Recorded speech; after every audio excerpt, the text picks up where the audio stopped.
let me start by asking you about the story that you tell at the very beginning of your book, which is you're just about to set off to play the Live Aid concert, which in your book you say 1 billion people saw. I've read that it was closer to 2 billion people. At least at the time, it was viewed by more people around the globe than any other rock concert. So let me see if I got the story straight. You wake up in your mansion, your palatial estate, and your private helicopter flies you to Wembley Stadium. Do I have that right, or is the story a little? Well, you just got a couple. You know that you've got the first detail wrong there, because I was living in very very humble circumstances in a block of municipal council flats in South London, which I'd broken into illegally and squatted. I was an illegal tenant there. So yeah, a mansion.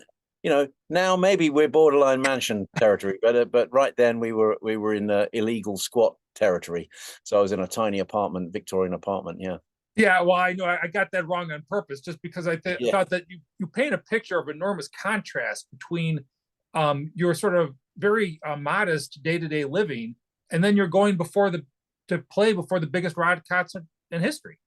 Yeah, well, I suppose that's to emphasize the mercurial nature of rock and roll, isn't it? One day you're playing in the pub, or you're playing to two people, or you're playing in your bedroom, and the next minute you can be playing in a stadium, and it can turn on a phone call.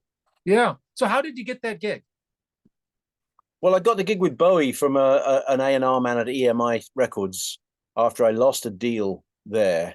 I was part of that massive influx of young singer-songwriters, and that's what I am, really. I'm a singer-songwriter, Yeah.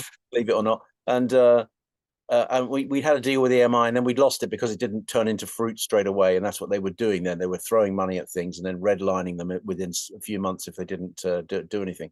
So I found myself kind of at a loose end, and the guy at EMI who was partly responsible for my deal there just took pity on me and said, "Go to Abbey Road and take your guitar, and you can thank me later," kind of thing. And that was because he'd heard that Bowie needed a band for a secret session in Abbey Road studio, and I just got thrown in there at the deep end and made something of it. I mean, I connected with him on the day, and there was clearly something he saw in me that he thought we could go forward in some way. And Live Aid, he'd been asked to do it just at that point, so he just, once we'd hit it off, he just said, well, do you want to do this charity concert with me? Put a band together. So I said, yeah, why not? And we went forward from there to an on and off 10-year relationship. So At that point.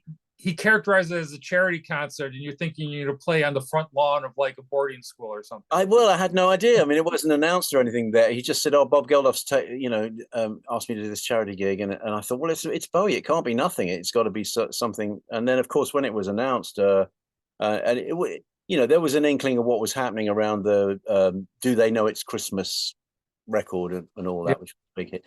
And so it became clearer as it got nearer that what a global phenomenon it was going to be.